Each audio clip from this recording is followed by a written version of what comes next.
So hello everyone, thank you all for coming. For those who don't know me, I'm Adrian Marshall. I'm the facilitator of the Grassy Plains Network, and we're these days part of the Victorian National Parks Association. I'd like to pay my respects to elders past and present, and to acknowledge the terrible loss of country, I suppose, or loss of the grasslands that have occurred across the breadth of Victoria. I have only recently discovered the existence of the damp grasslands of the Victorian southern coastal plain, which is a whole lot of grasslands that were well, they're extant around Pakenham in the old Cooey-Rup swamp, and it was just in reading that I was reminded of the extent to which the First Nations people managed the landscape, and this swamp that was the greatest swamp in Victoria is now, just a tiny little thing, and the soil levels dropped 2 meters when it was drained due to compaction and drying out and so on. So the changes have been remarkable, and I'm yes, deeply apologetic that we managed to do that. Tonight we have Dr. Joshua Hodges. They are a fire and grassland ecologist. They spoke to us recently about or last year about the grasslands in Wimmera, about which they are writing a book in 3 parts to be published in good 19th century style, quite possibly. But Josh is a CFA Vegetation Management Officer in the Wimmera, and he is going to be telling us all things CFA. Which will be magnificent because I have a deep lack of understanding of that, as well as talking to us about some fire ecology and what we can do and what needs to change. So without further ado, I'll pass over to Joshua. You're probably free to interrupt him if you go, but otherwise put your questions in the chat, please, and we'll have our usual extended Q&A at the end. I'm also sorry, Joshua. I'm also instructed to tell you all that to please hang around afterwards for the Grassy Plains Network meeting, if you so like. You're all unofficial members, as it were, of the Grassy Plains Network just by turning up to these things. So please, once you're on the mailing list, you're part of us, and yes, that's it. So please stay for the meeting. Thank you, and thank you, Joshua. Thanks, Adrian, and I'll just confirm you can see my screen and it's all showing up perfectly. Excellent, lovely. I love it when the technology works. Thanks, Adrian, for the welcome, and thanks everyone for having me again. Great to give a second talk to the group, and I should issue an apology while things are being recorded that I did miss my last scheduled appointment. Unfortunately, the fire season in the western half of the state was quite intense this year, as people may have seen in the media, and still ongoing. So we had a significant fire in the patch on Sunday. So it's drying the landscape and we're still getting fires. But we're going to talk a bit about CFA, a bit about grasslands and a bit about fire. I wasn't sure about sort of knowledge levels of the organisation and ecology, so I've sort of thrown a bit of a mixed bag together tonight, and hopefully we'll move through it reasonably quickly, and there'll be plenty of time for questions at the end, and we can sort of discuss different aspects of the organisation and what we do and what we don't do, and why we do things is probably the more important one. So Adrian introduced me, but I'll quickly run through. Yes, Josh Hodges, PhD in grasslands and grassy woodland fire ecology. I'm very pleased to see Ken Barron on. I worked out of Canberra. Well, I was based in Albury at Charles Sturt, but I did mostly work out of the National Seed Bank in Canberra while I was studying, and have many fond memories of the grasslands up there. VMO in Horsham. I'll explain what a VMO is as we go through. I'm also a volunteer. I'm the second lieutenant at Narrandera Fire Brigade. I'm a volunteer member of the Plan Burn Task Force, which I'll talk a bit about as well, and I'm the Horsham District Land Care President. All right, so the CFA, what are we? What do we do? So the CFA is a volunteer-based firefighting agency that undertakes activities to mitigate, respond to, and assist recovery from bushfire in the country area of Victoria. We're one of 3 firefighting agencies in the state of Victoria, others being Fire Rescue Victoria, which look after the metropolitan area, and Forest Fire Management Victoria, which manages fire on public land. We, as an organisation, our activities are many and varied. We fight grass fires and bushfires. We fight house fires. We undertake road crash rescue. I'm a member at Nadamuck and Narrabri, and we spend a lot of time rescuing people off Mount Arapiles. So that's another activity that we do. Fuel load management is a part of that. Vegetation management is a better term than fuel load management, I think, but planned burning is obviously a part of that, which we'll talk about. We manage hazardous materials incidents, and we do community engagement. So we're many and varied, and that is really only part of it. We can go into a lot of detail around land use planning and all the various things that CFA gets involved in, research. There's many different things that we do. And we're led by a chief officer and a CEO, and I'll talk a bit about the structure of the organisation as we go through. So CFA is statewide. We have a state headquarters in Burwood East and 5 regions across Victoria. That's an important one when you're dealing with CFA Veg Management Officers, to understand that we're mostly structured in regions. And we do things slightly different in different regions. So I will kind of point out as I'm going through that some of the stuff that I'm talking about is a little bit specific to CFA West region, which is where I'm based. And within those, there are 21 fire districts. I'm based, as you can probably see on the map, in District 17 in Horsham. I also look after part of District 16, which is Ararat. And around those areas, I don't look after Ararat itself, but I look after areas in that district. The organisation is made up of 1,211 brigades. That includes forest industry brigades and Coast Guard. We're made up of 51,782 volunteers and 997 staff. So we're a big beast. We've got a lot of people, and we do a lot. So it's a very many and varied organisation. I mean, my role is mostly in the bushfire mitigation space. So not only do we respond to emergencies, but we play a critical role in helping to mitigate the effects of bushfires on community.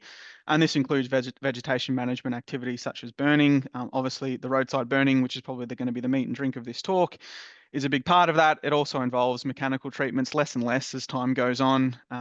Biological treatments such as grazing, not really in my part of the world, maybe elsewhere, I think up in northeast region, and a bit of landscaping around promoting defensible space. Green fire breaks, which I'll talk a little bit about, which is becoming hopefully a more and more important part about the way we manage fire risk.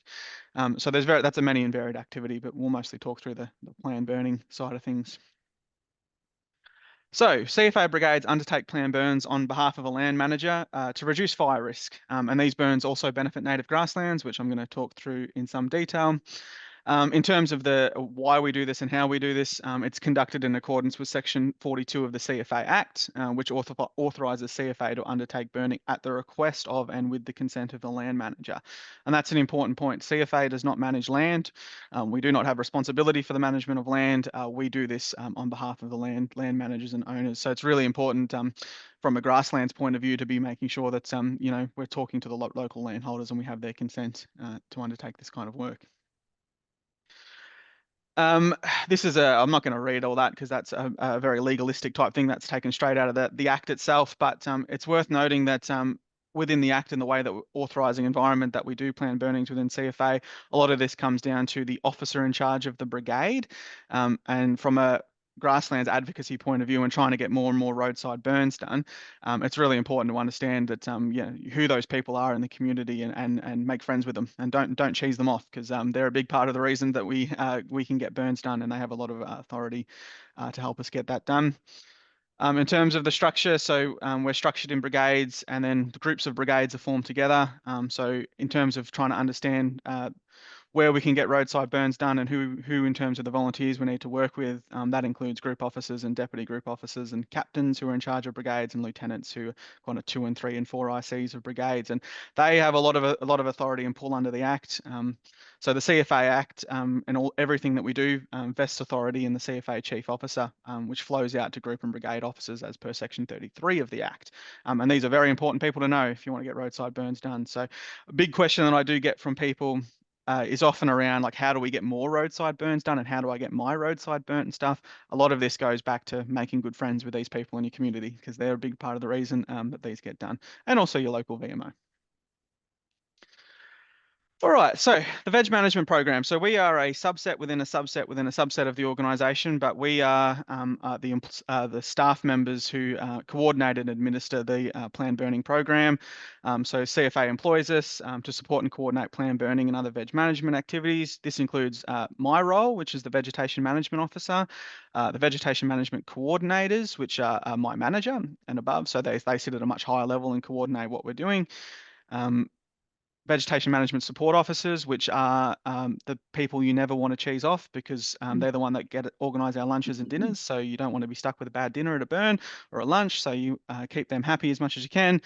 Biodiversity and cultural heritage advisors and commanders plan burning in various roles within the organisation. So in terms of probably the faces of it and the ones that you see kind of working on the ground, it's predominantly the VMOs. Look, our role is not just burning, and it's worth saying that because I think sometimes, from an outside perspective, sometimes it gets a bit confusing as to why burning is not always everything that we do are always our 100% focus. Organising roadside burning is only a part of the VMO's role. In CFA West Region, we did some work last year in trying to understand why we exist.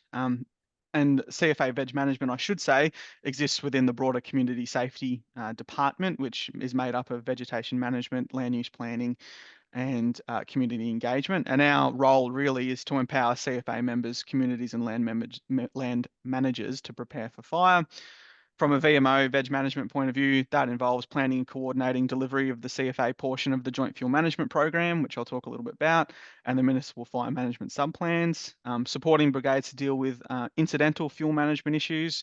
A reasonable part of my job is, occasionally someone will contact me about a block that's been abandoned on the edge of town, and we need to work with the councils to get that fuel managed and stuff. So that does take up a bit of time. And supporting CFA members, land managers, and landholders with technical advice on strategic planning and delivery of fuel management works, including asset and township protection, landscape strategic fuel breaks, and individual property and structure preparation.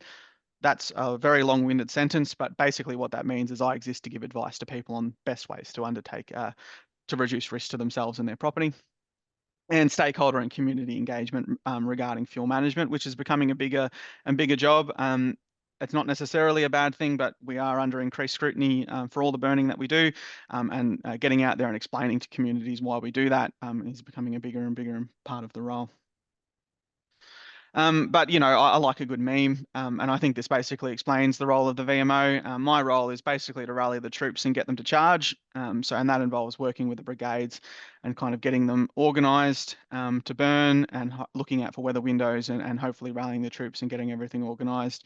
Some of you will be aware that we are hopefully doing that this weekend in Warndoo, and it's a big job. That kind of week into a burn is very, very full on in terms of getting everything organised, and that includes, getting members there to do the burn, organising the trucks, the catering, the traffic management, organising the approvals process, talking with the operations team and all that sort of stuff, handing out notification flyers, working with the land managers to let them know that we're doing what we're doing, making sure that what we're not going to be doing is impacting any community events and all that sort of stuff. So continually monitoring weather to make sure that we're within prescription and that we're not doing it on a day that is not going to be conducive to burning. So it's a big, big week in the lead up. So and it's a big job.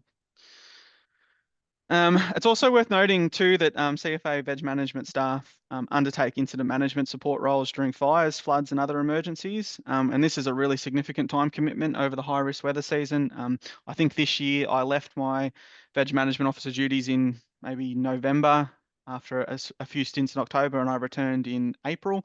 So there's several months where I was engaged in the bushfire response, which does take away time from the Veg Management Officer's role. So occasionally, I sort of get into April and I start getting a lot of inquiries from people as to why haven't we started burning yet? And it's because I've just spent multiple months and I'm very fatigued from fire season, and VMOs get that a bit. So we kind of go from burn season to fire season to burn season, and it is a big role. And we undertake varied roles: incident controller, information and warnings officer, those alerts you get on the Vic Emergency app, and fire behaviour analyst, which is my role.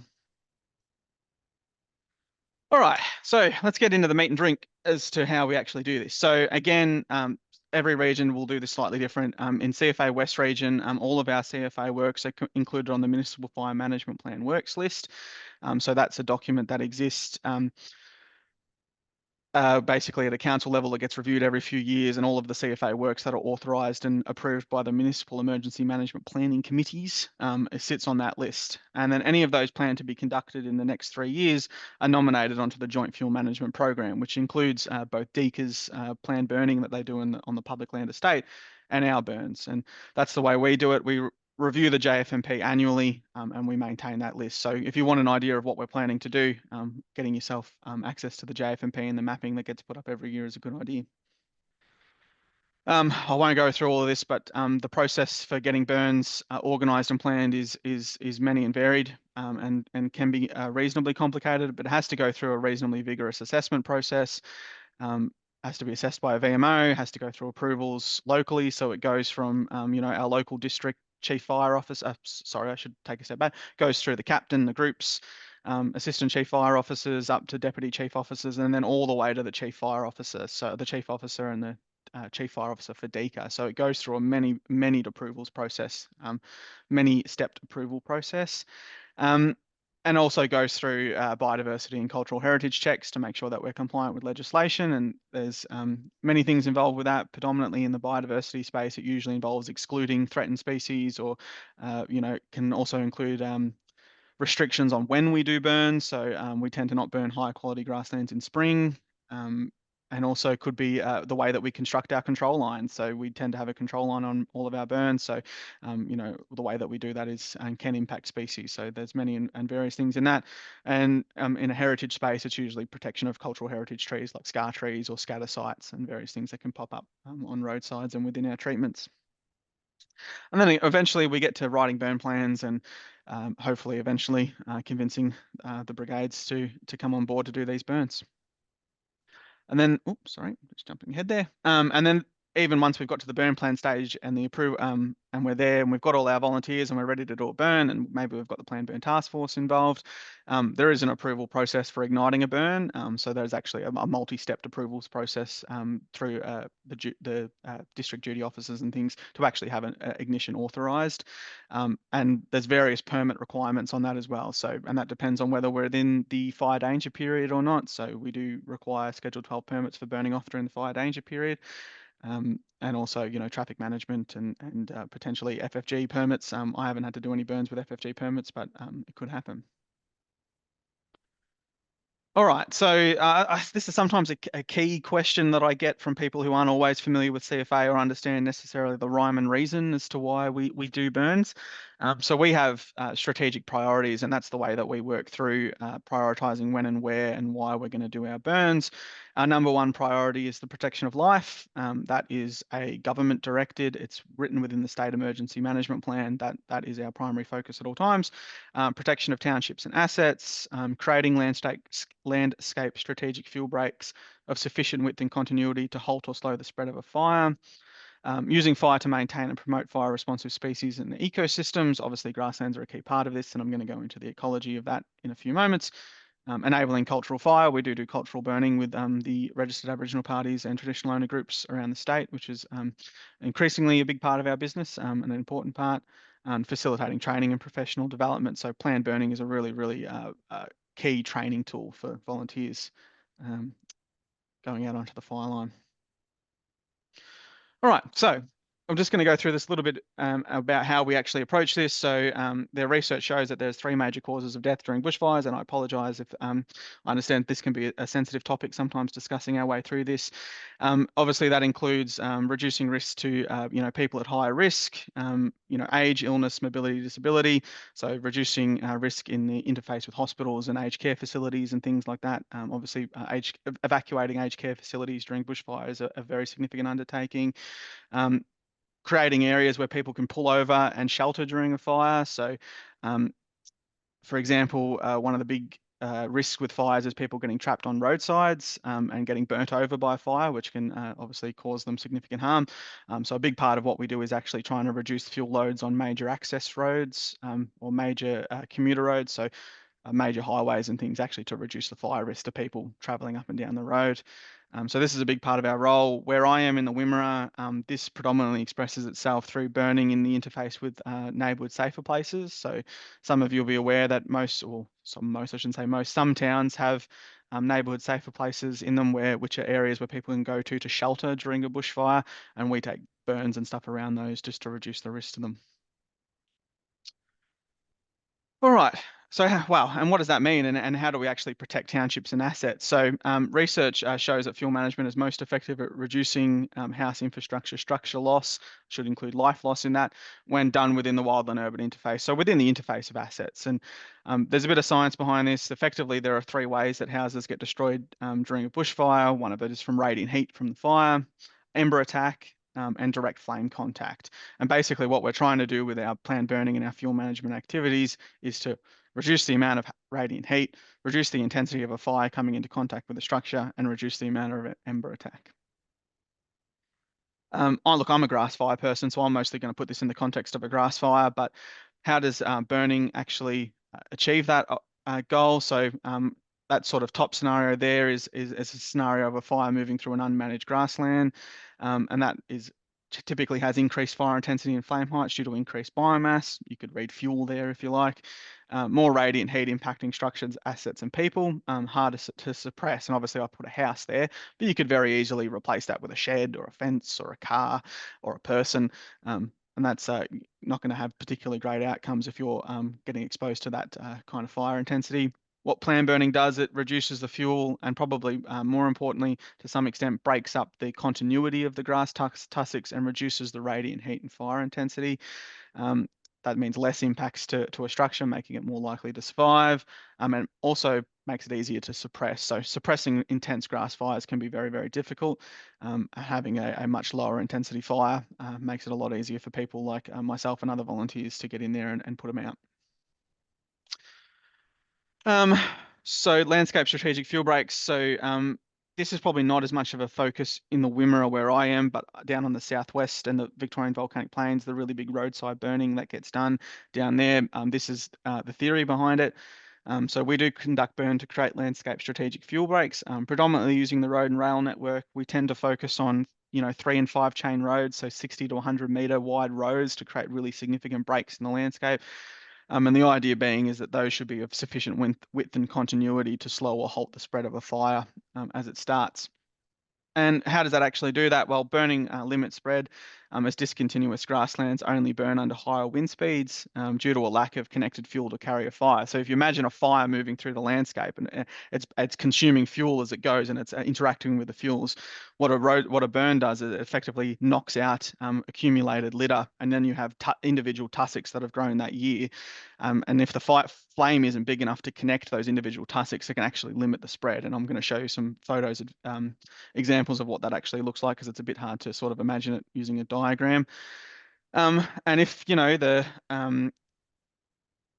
the fire intensity is low enough, it can actually hit the road, and because obviously a road is bare of fuel, it can actually hit the road and stop spreading. Not always the case, but it can. And also noting that some are growing native grasses, so Themata, which is very common native grass on the Victorian volcanic plain, where you guys are mostly focused on, are also greener over fire season and can act as a green break. So that goes back to that green break stuff that CFA is focused on. So they're a really effective tool for managing fire spread, because usually if they're spreading through dry crop, they're moving at a fair rate of spread and a very high intensity, which is hard to suppress. They hit that green break and the intensity can drop, and that can make it a strategic place to put it out. And that's effectively that diagram there. So, even if the winds are strong enough, so you kind of imagine a discontinuous grassland, there's not a lot of wind, so it's limiting the spread. But even if you've got strong winds, the intensity, and it is spreading through those tussocks, so the fire is big enough to connect the tussocks up and it's still spreading, the intensity of that is going to be considerably lower. So that makes these sort of wide roadside areas strategic areas to suppress fires. Using either tankers, so you can imagine a CFA truck going down the road and it moving out onto the roadside and them knocking it down with their hose, or even aircraft. So increasingly, aircraft play a very big role in putting out fires. They tend to be on scene faster than fire trucks as a result of predetermined dispatch, which is when the fire behaviour indices or fire danger indices reach a certain level, they're automatically dispatched to fires. And you can imagine sort of a fire moving to that area and an aircraft kind of knocking it down as it reaches the roadside. So These are really, really strategic areas in the landscape. You can imagine, I'm sort of trying to imagine a fire like the Moyston fire, which was spreading through the landscape at a fair rate of knots, or the Murra fire or the Pinery fire, which some of you may have been aware, like trying to stop that when it's spreading at very, very high intensities, or through crop, for example, through unharvested crop. You finding those strategic areas where you can actually kind of anchor it and make a stand is pretty important. So that's why doing these roadside burns is very important. And also, if you can as I said before, if you can knock the fire intensity out of it enough, it may actually hit the road and stop spreading. It might not jump the road. So it reduces the likelihood of the fire breaching the road and continuing to spread. So, diagrams are great, but it's hard to sort of imagine that. So this is a burn that was conducted, and I'm not sure whether there's any Planned Burn Task Force members on, but some of them may have been at this burn. This was a burn we did in Vectis a couple of weeks ago, probably about a month or so now. And the Remler Road sort of runs west out of Horsham, and there was a section that got burnt 12 months ago by the local brigade. And there was another section that they didn't quite get to, and that hadn't been burnt for a number of years. So this year we burnt, or attempted to burn the entire thing. And you can see on the right, so that's the section that hadn't been burnt for more than 5 years. And you can there was very little wind on this day. This was a really mild day to do a burn, and it spread through those fuels very easily. And you can see 100%, effectively 100% burn coverage there. Whereas on the left, that's the section that got burnt 12 months ago, and we really just couldn't get it to burn. It wouldn't actually spread, and you can kind of see maybe in the photo a lot of bare ground sort of showing through there. So that gives you a visual of like why those tussocks weren't connected, and there wasn't enough wind to bridge the gap between them, so the fire wouldn't spread. It kind of got through a few little bits in areas where it could, but other than that, we just could not get it to spread. So that's a good visual kind of idea of what I'm talking about. But you can imagine, like these grasses are not particularly tall and the fuel loads in there are not particularly high. So you can imagine even on a windy day, if a fire, say, jumped out of that paddock and got into here, yes, it would spread through this, but the fire intensity would not be particularly high.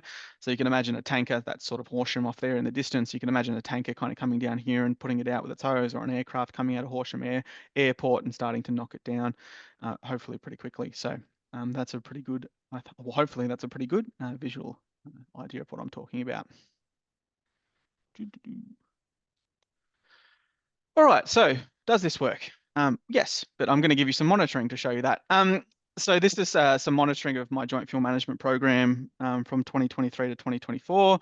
CFA has devised a monitoring program for basically monitoring its burns. I don't do it for every burn. I will admit to you, I don't have the time necessarily to do that, but I do try to do that for as many grassland burns in particular that I can.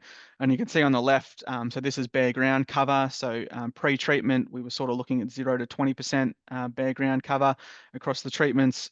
And then immediately post-treatment, we're up 90%. So you can sort of imagine that after that ash clears, you've got quite a bit of bare ground under there. And then as time goes on, you sort of get more and more vegetation coming back and less bare ground. But this is still fairly discontinuous even 12 months later. So we're still looking at 25% plus bare ground. So you can imagine that acting as a bit of a barrier to fire spread. And I'm going to talk about intertussock spaces and why that's important for a grassland ecology also. And on the right here, litter cover. So that's probably an individual grass tussock isn't in and of itself really that big of a fire risk. It's all the litter that builds up. So when a fire moves through that tussock, it spreads through the litter to the next tussock and next tussock and keeps spreading. So that's why litter cover is rather important. You can see the litter cover in a lot of these grasslands. So when I came out here, a lot of the grasslands hadn't been burnt for quite some time, and the litter cover was exceptionally high. Mostly C3 dominated grasslands, so retardosperma, so not like Themata, which is a bigger plant. And then we sort of haven't had that litter reaccumulate even in 12 months. So that's not as present in the grassland. And I'll talk a little bit about aridity gradients and how quickly some of this can reaccumulate. But out in the Wimmera, we've had an exceptionally dry couple of years, so that's not really accumulating at any great speed.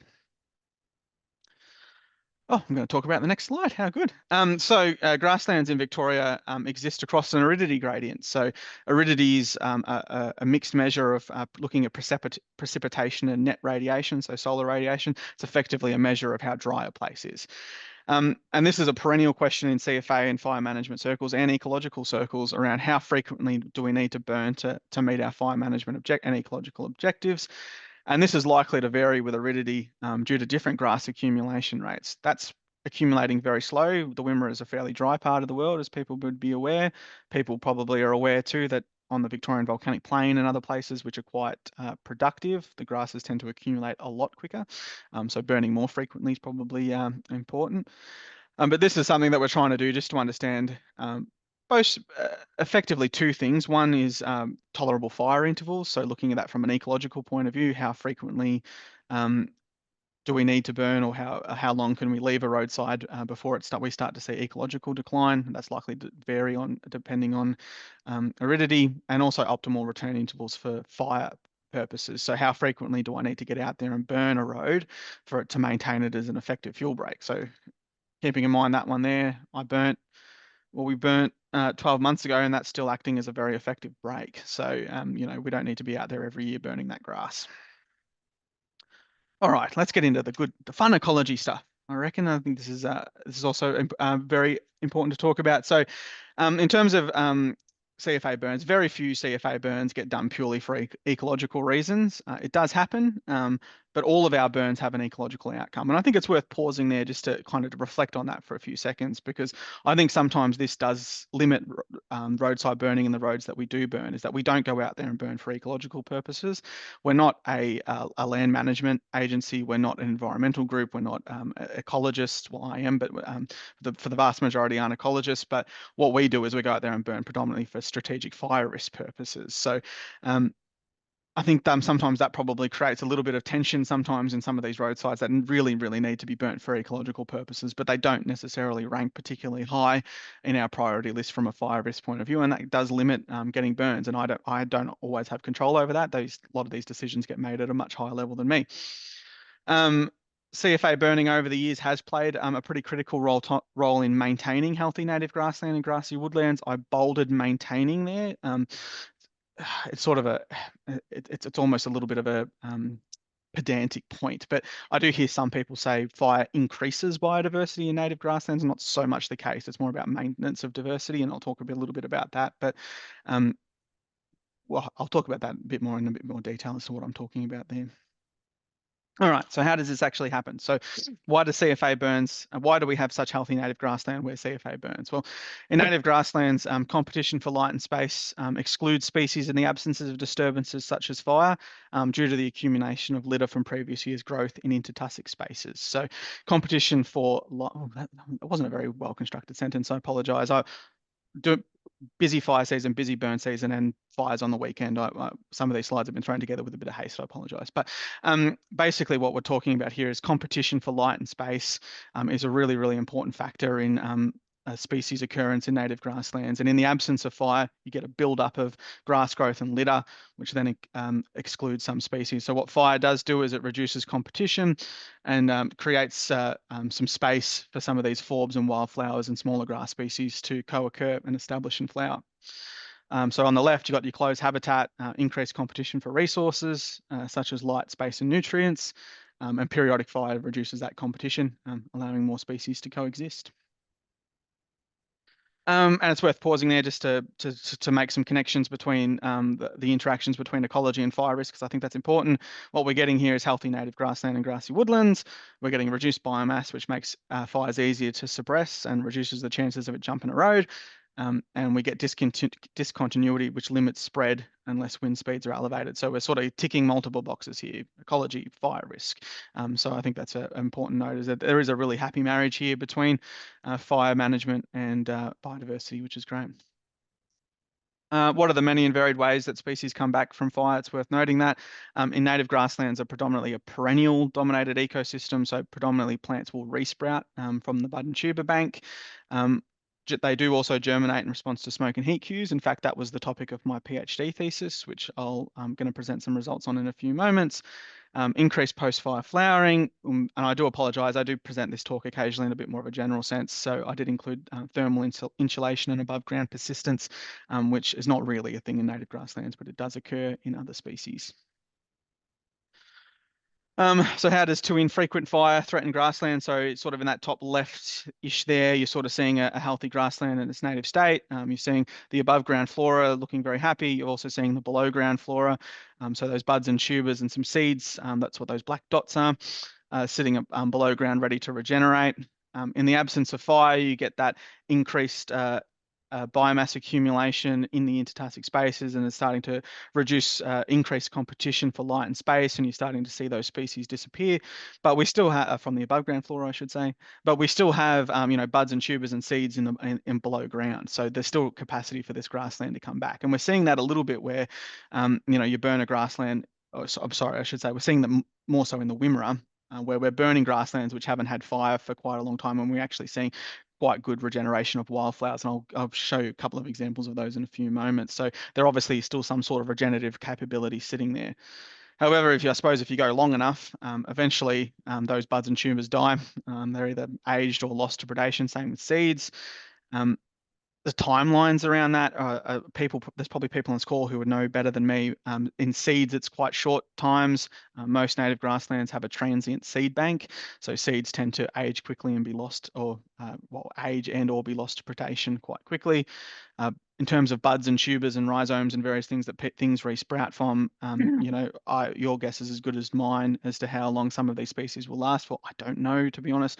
I'm really hoping John Morgan is on this call and he will tell us at the end, but I'm afraid I don't really know. But eventually you start to lose that, and also noting that weeds will be taking over and things in that time as well. You're all thinking to yourselves, well, even if they're lost, why don't they just disperse back in from a nearby grassland? Well, most of these grassland remnants are found on roadsides and rail corridors, which are surrounded by paddocks made up of crops or pasture grasses and various things. So they're heavily fragmented. So the ability for species to disperse back in is quite limited. And then you're at the point of having to do active restoration and direct seeding to actually restore that grassland. So it's in our best interest to try and keep grasslands in this state as much as we can to keep them healthy. That's why it's about maintenance of diversity.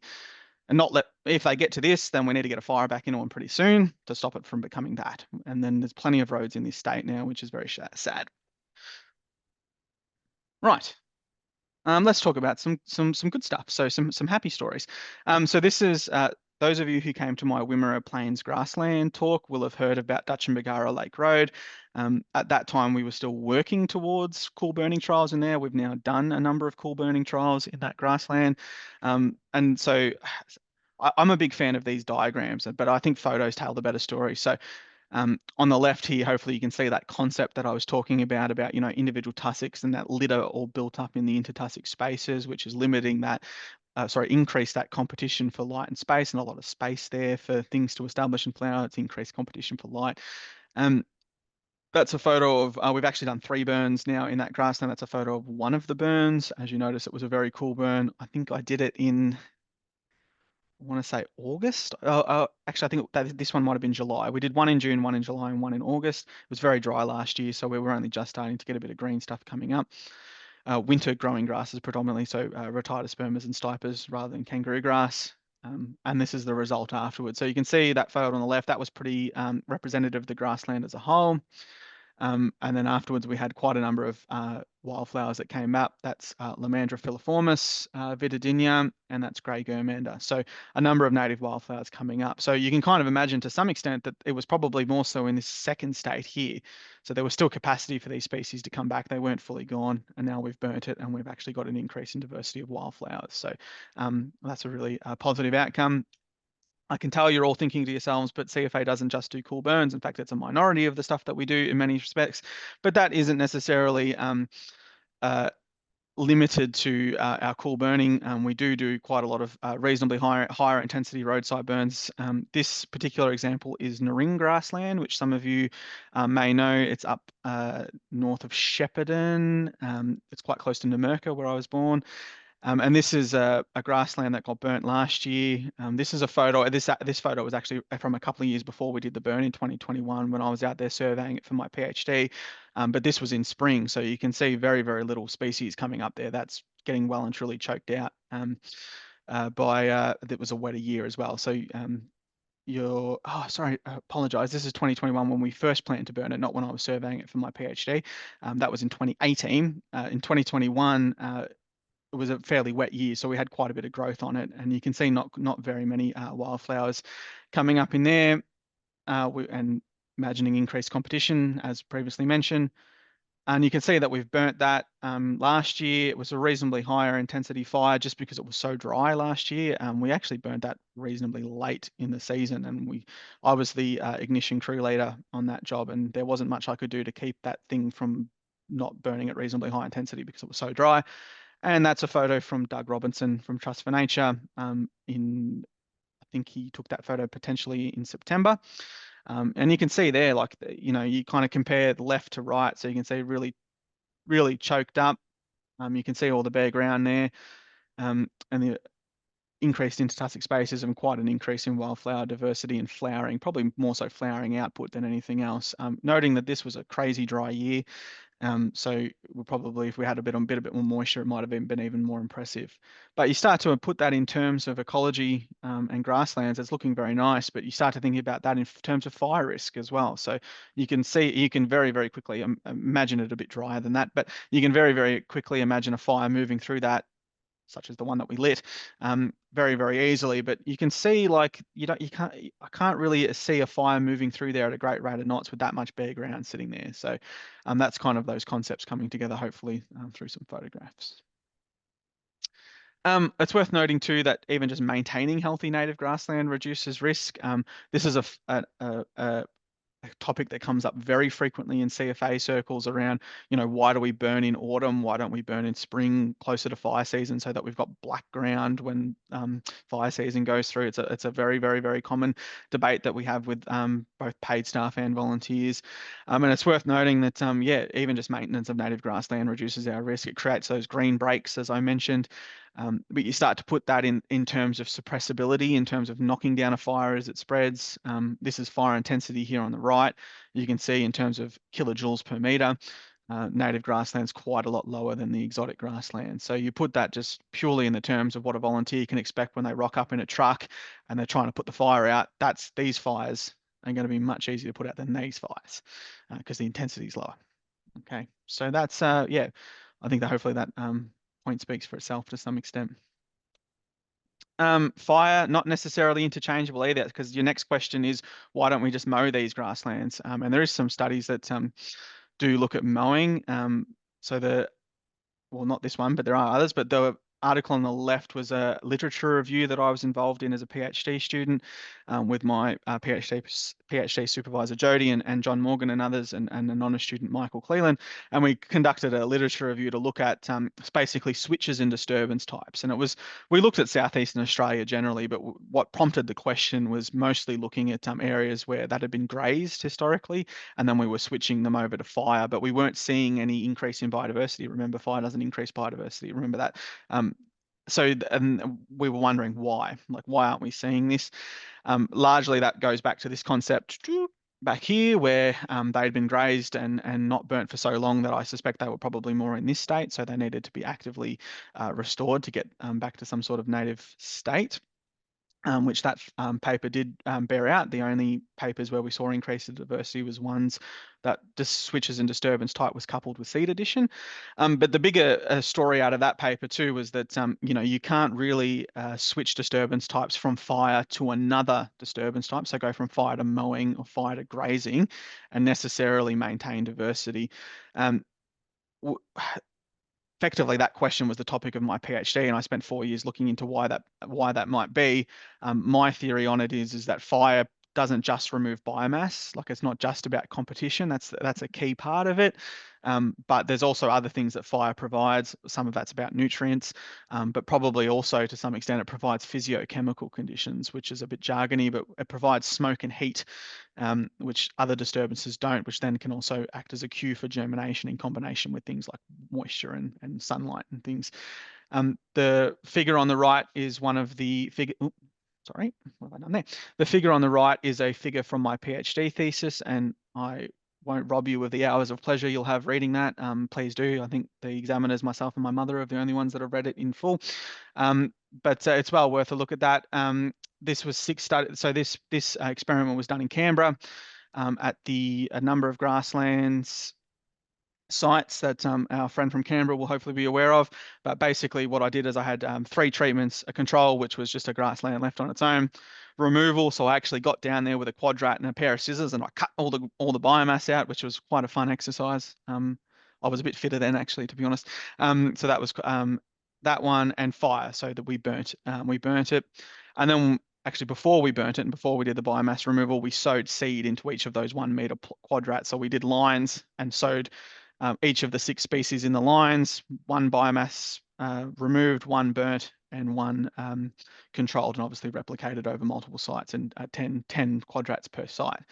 And that's the analysis from that experiment. And you can see, with the exception of bulbine bulbosa, which is a bit of a special case, and a little bit of Themata, the only real seed emergence that we got was out of the burn. And now, noting that this was a dry year, which to some extent maybe skews this result a little bit.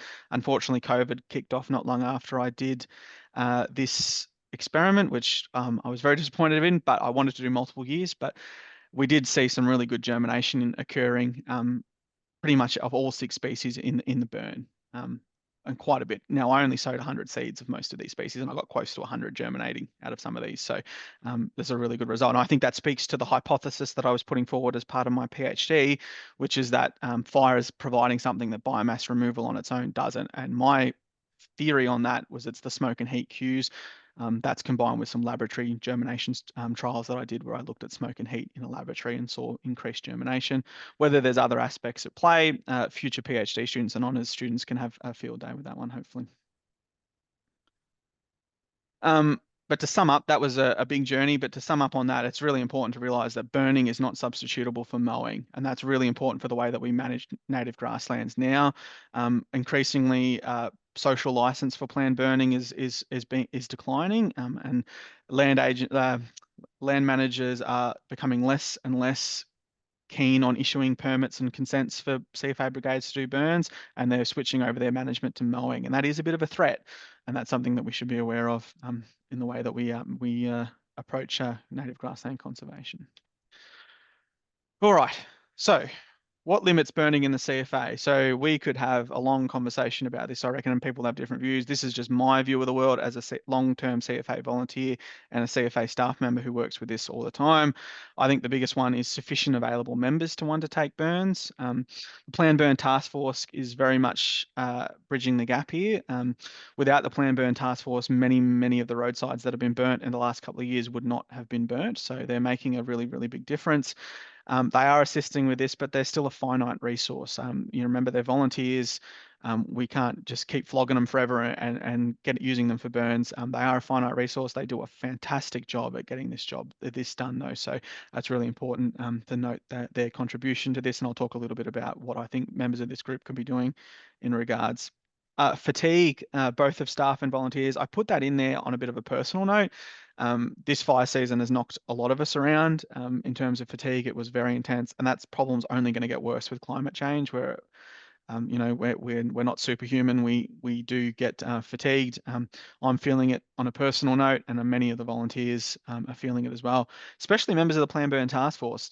We've been using them a lot over both fire season and burn season, so at some point that does give. Community opposition to plan burning. Yes, that's becoming a bigger one. I'm not necessarily going to comment on some of the commentary around plan burning. Some of it I agree with, some of it I find very infactual. But without a doubt, that is impacting us in CFA. So I got called an ecocidal maniac on social media a couple of weeks ago talking about grassland burning. So we just need to be aware of that. And I think we need to be promoting that nuance around fire. Whatever your views on forestry burning and forest burning is, we really need to be out there promoting native grasslands and the way that fire plays a role in these ecosystems. Well, we could spend all night talking about that, but I think we'll leave that there. Consent and approvals from land managers. Vast majority of land managers in Victoria are very, very, very good. We do have some that are hesitant to provide consent to CFA for burning. That's part of my role, is working through that with them. Sometimes we're successful, sometimes we're not, but we are hopefully turning the tide on that one. But that does sometimes limit burning. And 5 is, so-called red tape. In my opinion, that gets overused as an excuse for burns not happening. Undoubtedly, it has had an impact, but I get paid to work through that red tape. So there shouldn't be any red tape on CFA volunteers. That's why I exist. So I apologise if this offends anyone, but I do think that excuse gets overused. to stop burning from happening, or to explain why burning isn't happening. Availability of suitable weather windows, that's a yes and a no. And I think this is where we need to get a little bit adaptable to climate change. Climate change is changing the game a little bit on weather windows, and we need to have a think about what weather windows look like in the future. Um, I think last year in the Wimmera we burnt right through to, well, I don't think we really stopped. We burnt right through because it was so dry. I suspect we will be again this year, which only adds to the fatigue levels. But we need to be looking at more of that autumn winter burning rather than burning a little bit earlier when it's a bit drier. I think that's just my personal views on it. But I think climate change will increasingly see that happen, because that traditional sort of March, April weather window, I mean, it was dry as chips here in March and April. So if we want to limit fire intensity for various reasons, I think we need to start looking later into the season. What should be done? Increase CFA capacity to undertake burns through local engagement. A big part of my role, and I think I showed that meme earlier, is rallying the troops and getting the CFA brigades excited about this. In some respects, myself and the other veg management officers have been very, very successful in this, in getting the brigades on side. In some cases, we haven't been. There are still plenty of holdouts out there, and brigades that we struggled to get on board. That's just the nature of the many and varied organisation that we work for. And increasing the planned burn task force. Again, the planned burn task force is so key now. We just wouldn't be getting burns done without them. So, that's I think the key one. If a piece of advice I think for this group, if you are capable and willing, joining your nearest brigade and getting yourself on the planned burn task force is a great way to get yourself involved in this. I'd love to see that. I think the more people that we can get out helping us do burns would be great. And also, if you have views on how CFA does burns and you want to see change in that, that's another way to get in and maybe help the change there. Supporting Forest Fire Management Vic in completing grassland burns on public land. They're called Forest Fire Management Victoria. Maybe we need to, or Grasslands Fire Management Victoria, I don't know. That's a little joke. But, we do have quite a bit of grassland on public land, and, increasing that burning would be fantastic. They do a fantastic job already, don't get me wrong. But obviously encouraging that more would be good. And obviously this is something that this group can get involved in doing, hopefully a bit of advocacy on making sure that these burns are being done. Building capacity for private landholders and environmental groups to undertake burning. This is a topic very near and dear to my heart. I'm trying lots of different avenues to do this, but particularly with local land care groups at the moment, in trying to get them confident in doing cool burning. I'm just going to jump back a bit because I just want to show you this photo again. This kind of burn here is very, very low intensity and very, very minimal risk.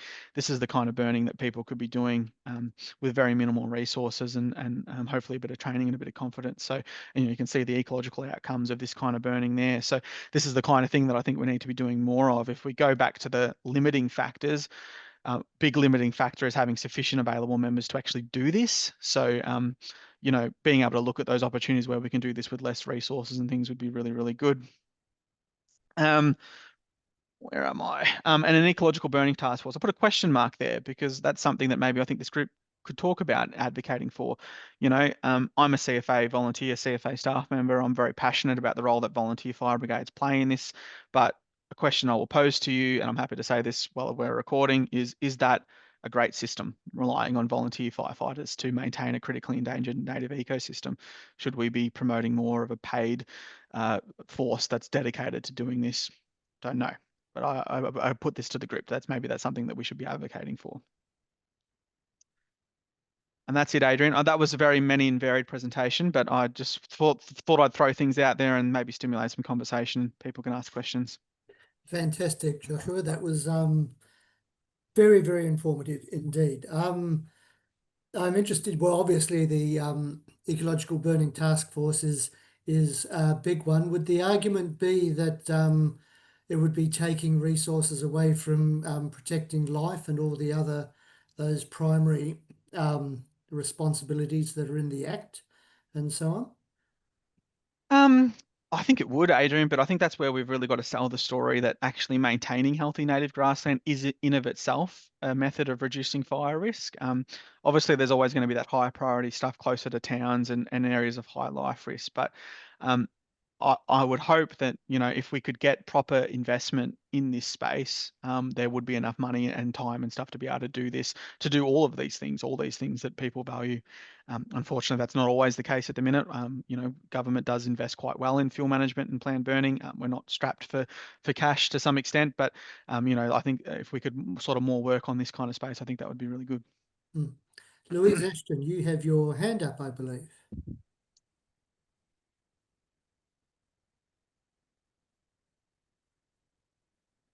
I don't think so. Oh, I'm sorry. You're taking it. Oh, it was my cursor. Was it my cursor that it was left with a little hand? I'm sorry.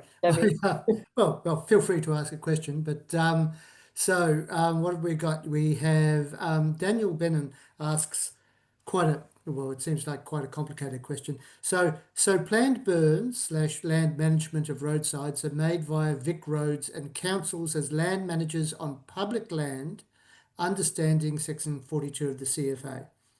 In understanding how there is, so that would require a broader localized community engagement plan. Do you? I'm not quite sure what that's totally referring to. So I might throw to Daniel just to clarify the question, and then I can probably answer it. Yeah. So hi, Joshua. Thanks for that. No worries at all. So I'm actually a bushfire planning consultant. I'll just put that out there. So Awesome. very heavily on looking at Victorian planning provisions and vegetation management requirements, all that sort of thing, your tables 53.02 and your table 6 and all that sort of bizzo. But this question in relation to this stuff, knowing that I go through a lot of planning stuff, public land, which is predominantly usually roadsides, etc., they're typically managed by councils and or Vic roads, etc. And I just took a note at the first, basically your intro where you said the section 42 in the CFA Act talks about we are not land managers. We'll only act when the landholder will request that an area be burnt. Yep. So my question is, private landowners really have to engage through their councils really as a group in a localized context to try and get these things going so the CFA helps participate, or does it go directly through proposition through the JFMP, etc.? Yep. Yep, I understand a bit more there. Yes and no, Daniel. I think there's multiple avenues in that. So yes, in terms of this gets really strange, but in public land, we're mostly talking about the public land forestry estate. So I was a bit unsure of the question, but yeah. So obviously, roadsides are managed by a particular road authority, whether that's Vic roads and councils, and they have authority. They effectively own that land.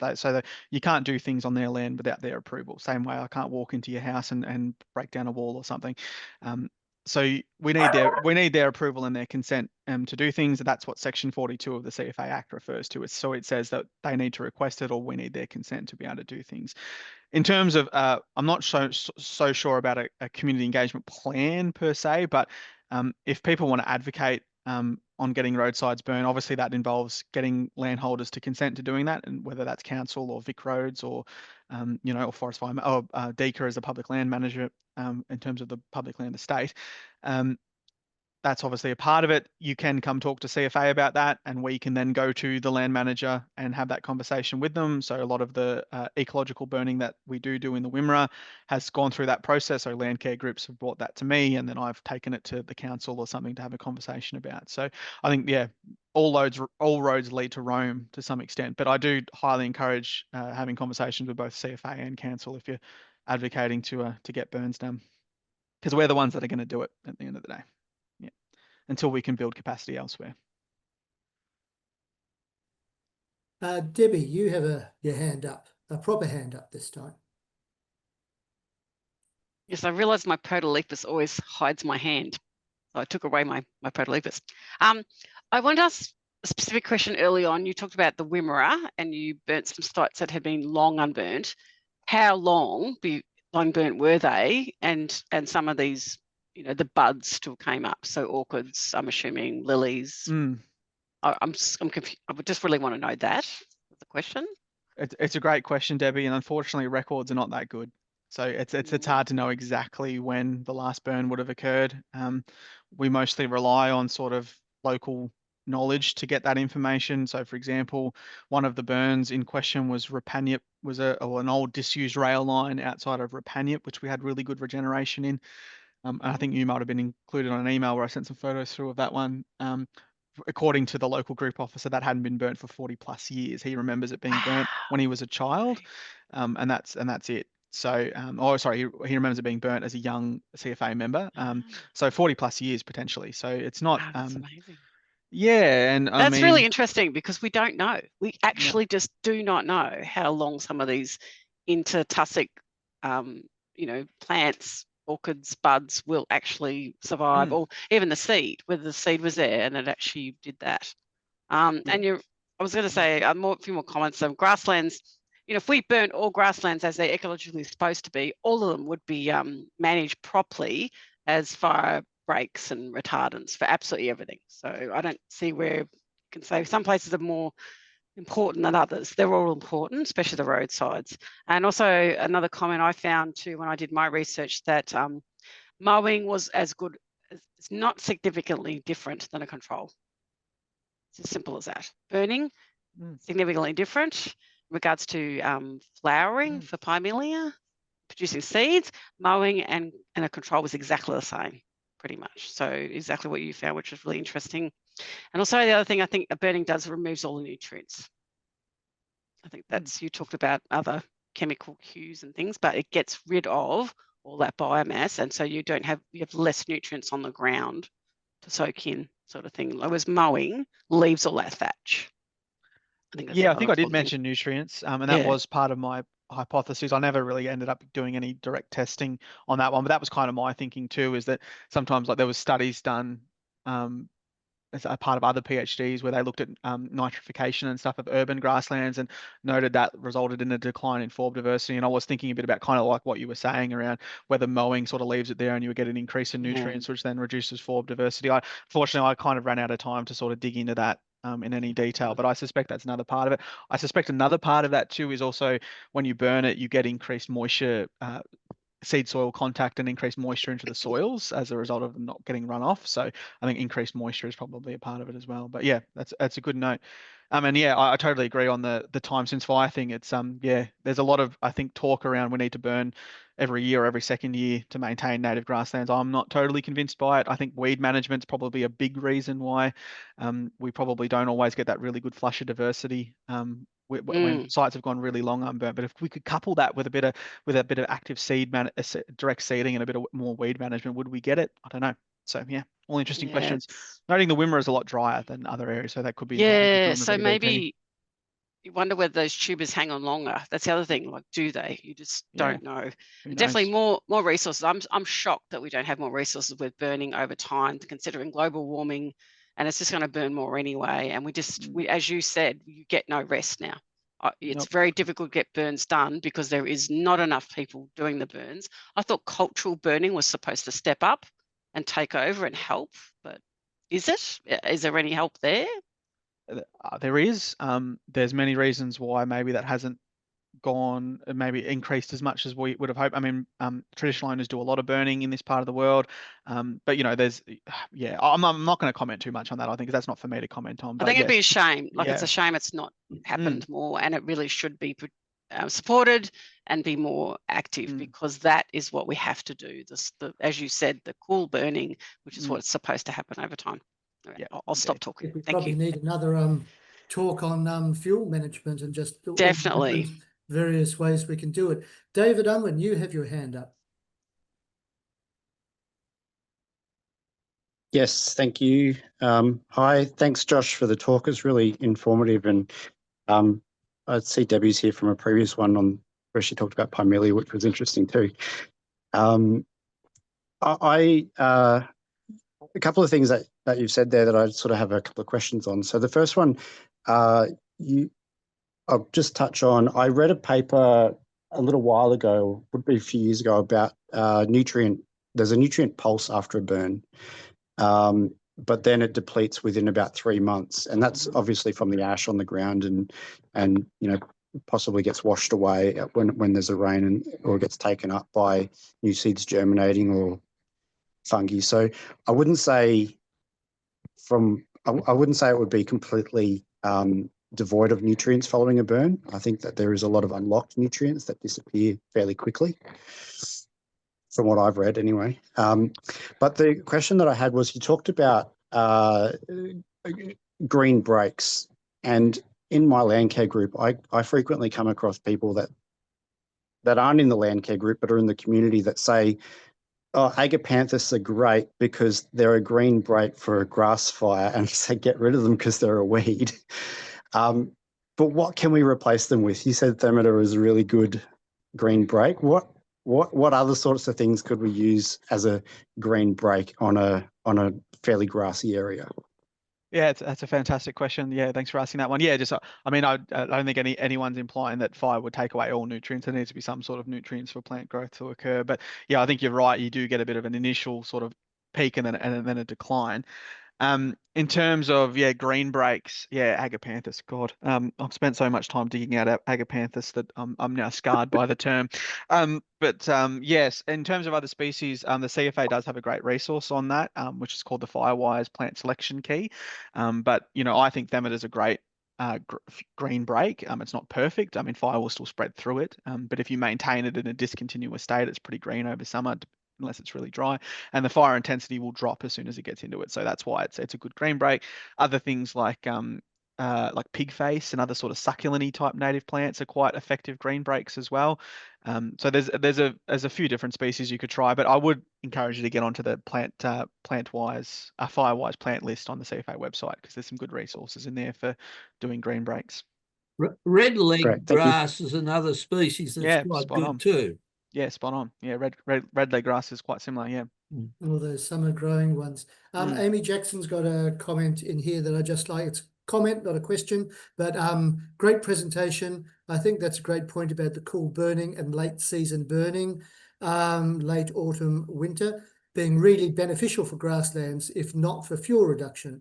In some cases, I think burn plans were being enacted because the percentage burn cover target was set too high. So the grassland missed out, when instead the target should be reduced. It's a great comment. Yeah. Sorry, Adrian, I just cut you off. No, please. Oh, it's a great comment, and I'm being recorded, so I won't say too much. But I've been very frequently having this conversation with my colleagues in multiple departments around this. We did very recently do some burning where this came up quite a number of times, because the objective, I think, was 80 to 90% burn, and whether that's always desirable, even from a fire risk point of view, is something we should ask ourselves. But yes, it is something that I think I think it's a great point, because we do often have that conversation as to, we're not going to go burn it in autumn or winter because we're not going to meet our objective. Well, either your objective's wrong, or the way that you're doing this isn't totally right. And if we go back, and I'm not sharing my screen, and I won't reshare it, but if we start to talk about that discontinuity, sorry, I'm stuttering, in grasslands as a way of reducing fire risk and spread, you don't need 100% coverage for that to occur, right? You just need to break up the continuity. So cool burning can be effective in that regards. How effective? I don't know. We need to do more of it and see how it interacts with running grass fires to get a sense of that. But that would be my idea around how we can actually, I mean, in terms of fuel loads, fuel loads is not so much of a concept in grassland. It's more about fuel continuity in grass heights and stuff around radiant heat and flame heights and suppressibility, and then spread. So it's a great point. We probably get too focused on trying to remove all the fuels. So Lee Heenan, speaking of cool burns, asks, says that she'd be keen to learn more about land care groups doing cool burns. So what avenues are there for that sort of learning? Well, she can contact her local VMO, which is myself. Yes, Lynn. I think we've spoken about that a little bit, but I think we've done some work on trying to get some training resources for land care groups. We're still working on that grant, I believe, and do some training with land care groups, starting that a little bit with my land care group in Horsham, but funding to actually get proper training materials and stuff is a limiting factor. But yeah, I think Lynn and I, Lynn, we've had conversations about the Skipton Common and some of those roadsides around Stoneleigh and stuff, and I think those are great opportunities for your local land care groups to get out there and do a bit of training. Some of those really cool burns we've done on the Mount William Road with yourself and your brigade, like that. That would be a great learning opportunity for a local land care group. Other questions, people? Hands up, just shout out. Vanessa, you had one before. You put your hand back down again. There's a few more questions in the chat. Oh, sorry, I Yes. just interrupted. Yeah, I did. Don't worry about it. Stuff is already sort of been covered, so no need. Okay. Thank you. Michael Robinson asks if there's any research on the biochemical effects of ecological burns compared to hot burns.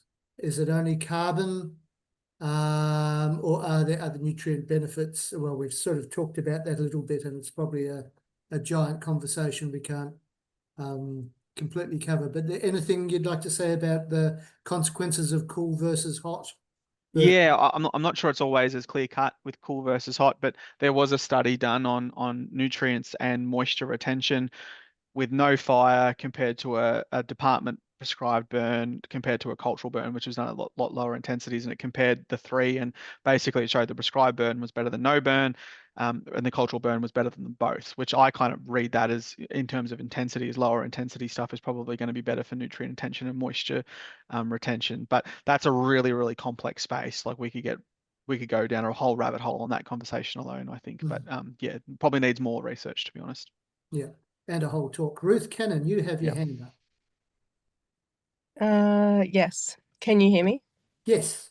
Sorry, I'm sitting in the dark, but I just have a quick question on the back of the person who was asking about land care doing burns. I'm still a little confused as to like how much qualification you need to do a burn, as it say, for example, if you are a private landholder, so you've got the landholder permission out the way. If you get your council permit and you do your notifications to like emergency management, do you need any formal qualifications to do a burn, considering, for example, that you don't to do like a stockpile burn or something like that? No, you don't need qualifications to do a burn. However, burning is not an activity without considerable risk. The fire that I had in my local community on Sunday was from an escaped burn, which caused quite considerable impact. So you don't need formal qualifications to do a burn, but I think part of what I'm trying to do is build that training and capacity just to increase awareness among people. So yeah, it's not that you need formal qualifications, it's that we really just need to increase that training and awareness for people if they're going to be going out and burning off safely. CFA attends many fires, and I've attended many in my time as a volunteer firefighter of burns gone wrong. Yeah, that's due to a lack of awareness and training. Yeah. So it's more best practice than actually, because I think a lot of people think that you're just not allowed to do it, but obviously it's good that that is kind of somewhat preventing people going rogue. But yeah, it's good to know that you can. There are ways to learn that, and it's not necessarily a bureaucratic restriction. Yeah, spot on. That's right. Can I quickly ask about the planned burn task force, Joshua? It's like, sure. Is that the group that's sort of like the flying squad that Melbourne volunteers who go out to visit other places get called out to sort of help in the burning? I mean, yeah. Not all Melbourne. Most of the task force members are just local volunteers in their area.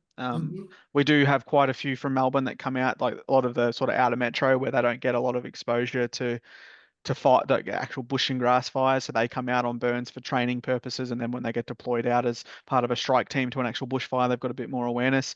I think that is a hugely untapped market, though, Melbourne and places like that, for many reasons, not just planned burning. I think you mentioned the flying squad. I think we're limiting ourselves if we're limiting ourselves only to country area of Victoria. So I'm hoping with time that'll change, but Planned Burn Task Force is not limited to just Melbourne people. It's the whole state can be a part of it. Yeah. Okay, Daniel, you have another question. Yeah, thank you. Maybe completing the circle, I'm not sure. But can I ask, was there any consideration in your study for the role of native animal activity like dung deposits or digging in supporting microbiota transfer, boosting biodiversity outcomes in relation to also the versus the two element argument, fire versus just mowing, and maybe some lateral ideas in relation to roadside protected pathways for native species movement to also maybe support some of that stuff. So I get a feeling sometimes when I listen to some of the fire sticks movements in New South Wales and what they're doing with their native stuff and their cool burning, that's also particularly part of the picture in their ecological cycle. So my PhD didn't look at it. There was another PhD student working on native animal diggings in Canberra. I think she was a few years ahead of me, but so some of her studies got published while I was working, and there's a lot of debate around why fire cue germination has evolved in plants in the first place. And one of the things that's proposed is that was actually it's a con adaptation to response to microbial action as a result of mammal diggings, which is then allowed these species to respond better to fire as it became more common in the landscape. You know, the evolutionary biologists will have a field day debating that forever. It's impossible to prove one way or the other. But there was studies done on, I can't remember the name of the reserve in Canberra, where they were looking at betong diggings, and they were looking at Wormbia, which is early Nancy, and it was showing that early Nancy's were germinating more with betongs diggings than without, and the betong restoration was helping that process. So I think all these things kind of come together, and it talks to those physiochemical cues. So basically the chemical in smoke that promotes germination is carotenoid, or a group of chemicals known as carotenoids and ethylene. And basically there's some evidence of diggings of mammals can actually promote those same chemicals through microbial action. So these things are probably one and the same to some extent. But yeah, we could spend all day debating the chemistries and the evolution. That's a whole nother topic. But yeah, I think both of those things are probably important. Whether it's necessarily, whether it's a missing picture per se in Victorian grasslands to the extent that it was in Canberra, I'm not sure. But I suspect fire probably is more importantly the thing that's gone missing in Victorian grasslands. Fascinating. David Unwin, perhaps last question. Where I'm conscious we're heading towards 8 o'clock.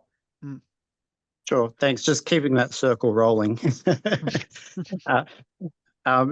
Just back on the question about if landholders or landcare groups were getting involved in doing burning, if something were to get out of control where CFA did need to respond, what's the consequence? Is there a call out fee? Is there prosecution? Is there a fine? You know, I'm trying to understand, like, if there's no qualification, where does the line get drawn as to what's just we need a bit of help to get this back under control versus whoops, it's gotten away from us? So there's a whole other talk in of itself, but there's many different definitions. There's many definitions of escaped. So it depends. So if you're within the fire danger period and you lose a burn, there are very, very hefty penalties associated with that, including potentially 24 months imprisonment or 12 months imprisonment, sorry. That's obviously the extreme end of a prosecution. Outside of the fire danger period, you could be charged under the Summary Offences Act, which can carry a fine and various things. However, in saying all of that, sometimes cooler heads prevail and sometimes accidents just happen. And as a CFA volunteer or as an incident controller for a fire, for example, I was incident controller for an escaped burn in my town on the weekend, as I've already mentioned. It's really up to you whether you want to get the police involved and have that person charged. And you can use your judgment and your experience to make a call as to whether that person had done this maliciously or whether they hadn't. I have had people charged for escape burns before because they were done maliciously. I've also let people off with a warning. I had a conversation with them about how they could safely do this next time, which is what I did on the weekend, by the way. So that often gets left to CFA volunteers to make some judgment calls about whether they if they think this needs to be taken up further or not, or CFA staff and volunteers. Obviously, if you light a burn on public land and something goes wrong, that's a whole different ballgame. If you light a burn on a roadside, for example, without permission, that is technically arson because you have just lit a burn on land that you did not have consent to light that on. So that's, and I've had that conversation with a number of people over the years who have gone out and sort of snuck out and done burns without approvals. That's technically arson, which is a massive penalty for doing that. Yes. So does that answer your question? Apologies, I kind of lost track of my thought. What I'm hearing is do a lot of planning beforehand and engage with the CFA, engage with the landholder, obviously as the first point, but do a lot of the planning, keep people informed, and don't do it in the fire danger period, and get people's involvement and consent before, even from the CFA, before going ahead with it. Yes, that's a perfect answer, I think. Yeah, if you can, the more engagement you have with your local CFA captains and those officers that I talked about, the better. And, you know, if you're doing cool burning, the chances of that getting out is extremely low. So obviously making sure that you're burning that at a really low intensity. And also I'll just note that if there's damage to structures and things, that's a whole different ballgame again. But if you're doing cool burning, the chances of that happening are extremely low. But I do encourage you to, yeah, have a chat with your local CFA, including your Veg Management Officer, to learn about burning off safely seminars and stuff like that we run. Great. Brilliant. Thank you, Joshua. Unless anyone's got any screaming questions left, let's wind this up and thank Joshua very much for the depth of his knowledge and his ability to communicate it. And yes, hopefully we'll see you back here again for yet another Grassy Talk at some point. It's who knows. It's thank you very much, Joshua. That was brilliant. Appreciate it. Thanks, Adrian.